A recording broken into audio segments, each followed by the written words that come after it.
Hi, welcome to my channel. இன்னைக்கு நம்ம blouse second partல வந்து front வந்து எப்படி கட் பண்றதுன்னு பார்க்கலாம்.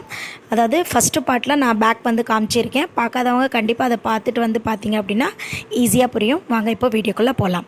ஃபர்ஸ்ட் நம்ம வந்து back வந்து கட்டிங் பண்ணியாச்சு. இது வந்து chest measurement வந்து 38 வச்சிருக்கேன். உங்களோட chest measurement எதுவா இருந்தாலும் சேம் இதே மெத்தட்ல நீங்க பண்ணிக்கலாம். இப்போ back வந்து கரெக்ட்டா வந்து இந்த மீதி இருக்கிற கிளாத்ல இந்த மாதிரி கரெக்ட்டா பெர்ஃபெக்ஷனா வெச்சிட்டு மேலே ஒரு weight வந்து வெச்சுக்கங்க. அப்போ வந்து பிகினரா இருக்கும்போது உங்களுக்கு வந்து அது தள்ளி போகாம இருக்கும் கிளாத். ஓகேங்களா? இந்த மாதிரி கரெக்ட்டா வெச்சிட்டு இப்போ எப்படி பேக் இருக்கோ சேம் அதே வந்து நீங்க டிசி மார்க்ல மார்க் பண்ணிக்கங்க. நம்ம பேக் கட்டிங் பண்ணும்போது வந்து அலவுன்ஸோட கட் பண்ணியிருப்போம். அதனால இது அலவுன்ஸோட நம்ம வரைஞ்சிக்கலாம். ஃபுல் வீடியோ பார்த்தீங்க அப்படின்னா உங்களுக்கு ஈஸியாக புரிஞ்சிடும். இப்போ பாருங்கள் ஃபுல்லாக வந்து நம்ம அலவுன்ஸோட வந்து ஃபஸ்ட்டு ட்ரா பண்ணி வச்சுக்கலாம். எவ்வளோ பாடி கிளாத் இருக்கோ சேம் அதே வந்து ட்ரா பண்ணி எடுத்துருங்க. அதுக்கப்புறம் நம்ம ஃப்ரண்ட்டில் மாற்ற போகிறது ஒரே ஒரு விஷயம் வந்து ஃப்ரண்ட்டோட நெக்கு மட்டும் தான் நம்மளுக்கு மாறும். மீதியெல்லாம் வந்து சேம் ஆஸ் யூஷுவல் தான் இருக்கும். ஓகேங்களா? மேலே வந்து ஷோல்டருக்காக 1/2 இன்ச் நம்ம அலவுன்ஸ் விட்டுருப்போம். அந்த 1/2 இன்ச் வந்து வச்சுக்கோங்க. ஃப்ரண்ட் நெக் வந்து பார்த்திங்க அப்படின்னா இவங்களுக்கு 8 இன்ச் வேணும். அதை நம்ம எப்படி எடுத்துப்போம் அப்படின்னா நம்மளோட ஷோல்டர்லேருந்து சென்டர் பாயிண்ட் வந்து மார்க் பண்ணிக்கணும். அங்கேருந்து கிராஸ் பண்ணி வச்சோம்னா 8 எங்கே இருக்கோ அதுதான் வந்து நம்மளோட நெக்கோட மெஷர்மெண்ட். ஓகேங்களா? நம்ம ஃபுல் வீடியோ வந்து ஃப்ரண்ட்டும் பார்த்து பேக்கும் பார்த்திங்க அப்படின்னா சூப்பராக உங்களுக்கு புரிஞ்சிடும். வீடியோவை ஸ்கிப் பண்ணாமல் பாருங்கள். அப்போ தான் தெளிவாக வந்து உங்களுக்கு புரியும். இப்போ பாருங்கள் நம்ம அலவுன்ஸோட வந்து வந்து இப்படி வரைவோம். அதுக்குள்ளே நம்ம 1/4 இன்ச் அலவுன்ஸ் விட்டு நெக்கை வந்து வரைஞ்சி எடுத்துக்கலாம். ஓகேங்களா? அவ்வளோதான். பாலை வி வந்து ஃப்ரண்ட் வந்து ஷேப் கேட்டிருக்காங்க. அதனால் நம்ம பாலை வி போட்டுக்கலாம். ரவுண்ட் வேணும்னா ரவுண்ட் போட்டுக்கோங்க. நெக்ஸ்ட் ஸ்டெப் என்ன பண்ணணும் அப்படின்னா நம்ம வந்து பட்டி எடுக்கணும் நெக்ஸ்ட். ஓகேங்களா? அந்த பட்டி எடுக்கிறதுக்கு 3 இன்ச்சஸ் வந்து நான் வந்து பட்டி வைக்க போகிறேன். அந்த 3 இன்ச்சஸ் வச்சு நம்ம மார்க் பண்ணிக்கலாம். அதாவது 38 செஸ்ட் இருக்கிறவங்களுக்கு பட்டி அலவுன்ஸு 3 இன்ச்சு வச்சா போதும். இந்த சைடு நீங்கள் வந்து ஹூக்கு சைடு 3 இன்ச்சு வச்சிங்கன்னா ஆப்போசிட் சைடில் வந்து 1/2 இன்ச்சு குறைச்சி 2.5 இன்ச்சு வச்சுக்கோங்க. அப்போது சப்போஸ் வந்து இந்த பக்கம் 3.5 வைக்கிறீங்க அப்படின்னா ஆப்போசிட் சைடில் 1/2 இன்ச்சு கம்மி பண்ணி 3 இன்ச்சு வச்சுக்கோங்க. ஓகேங்களா? இந்த சைடு எவ்வளோ வைக்கிறீங்களோ அதை விட 1/2 இன்ச் வந்து குறைச்சிங்கன்னா சைடு சீமுக்கு கரெக்டாக இருக்கும். ஓகேங்களா? அதுதான் வந்து காமனாக எல்லாருக்குமே இருக்கிற ஒரு மெஷர்மெண்ட்டு. நெக்ஸ்ட்டு வந்து நம்ம கஃபோட அளவு வச்சுக்கலாம். கஃப் வைக்கும்போது இவங்களோட கஃப் அளவு வந்து 12 போதும். நம்ம அலவுன்ஸோட சேர்த்தி வந்து 13 வந்து மார்க் பண்ணணும். ஓகேங்களா? நம்ம ஃப்ரண்ட் எடுக்கும்போது அலவுன்ஸோட மார்க் பண்ணிக்கலாம். அது வந்து 13 இன்ச் வச்சு நீங்கள் மார்க் பண்ணிக்கோங்க. 38 செஸ்ட் இருக்கிறவங்களுக்கு பாடி லென்த் 14 இருக்கிறவங்களுக்கு நீங்கள் கஃப் வந்து 13 இன்ச் வச்சிங்கன்னா பர்ஃபெக்டாக இருக்கும். ஓகேங்களா? இப்போது சென்டராக வச்சு 13 மார்க் பண்ணியாச்சு. இப்போது இதை ட்ரா பண்ணி நம்ம எடுத்துக்கலாம். பேக் கரெக்டாக வெட்டிட்டிங்க அப்படின்னா ஃப்ரண்ட் வந்து ரொம்ப ரொம்ப ஈஸி.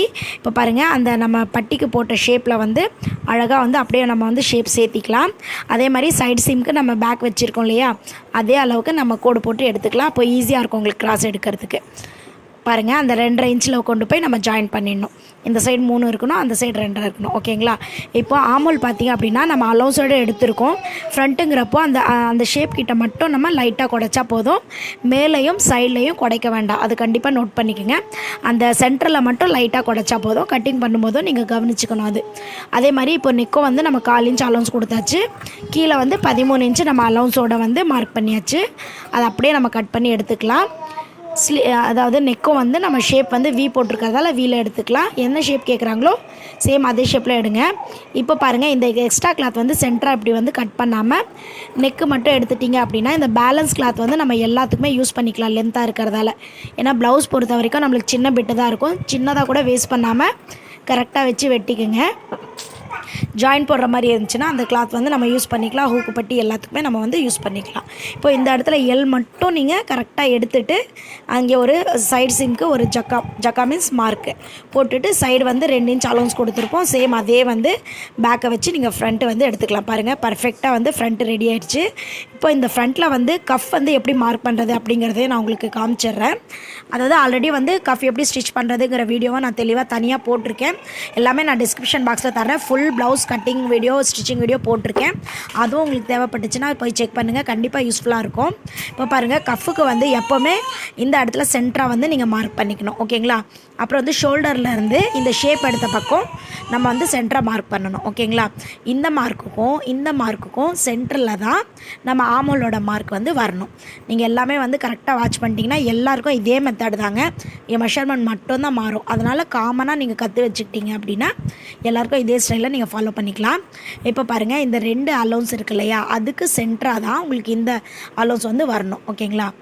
அது எல்லாருக்குமே சேம் ஸ்டைலு, இதை ஃபாலோ பண்ணுங்கள். அப்புறம் பார்த்தீங்கன்னா இதோட டிஸ்டன்ஸ் பார்த்தீங்கன்னா 3 சைடுமே வந்து நம்மளுக்கு டைமண்ட் ஷேப்பில் வரணும். இப்போ நான் உங்களுக்கு இந்த கோடு போட்டுட்டு காமிக்கிறேன் பாருங்கள். 1.5 இன்ச்சு வந்து நான் டிஃப்ரெண்ட் கொடுத்துருக்கேன்.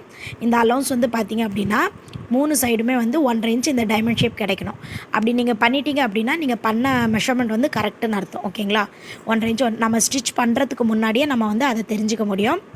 கண்டிப்பாக வந்து இந்த மாதிரி தெரிஞ்சுக்குங்க. அதே மாதிரி ஆம்ஹோலுக்கு நம்ம 1/2 இன்ச் அலௌன்ஸ் கொடுக்கலாம், நெக்குக்கு 1/4 இன்ச் அலௌன்ஸ் கொடுத்துக்கலாம், ஷோல்டருக்கு 1/2 இன்ச் அலௌன்ஸ் கொடுத்துக்கலாம், சைடுக்கு 2 இன்ச் அலௌன்ஸ் கொடுத்துக்கலாம். அவ்வளோதாங்க.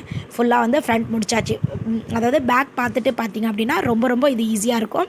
இந்த ஓப்பன் பண்ணி விட்டுருங்க. நெக்ஸ்ட் வீடியோவில் பார்க்கலாம். தேங்க்யூ. பாய் பாய்.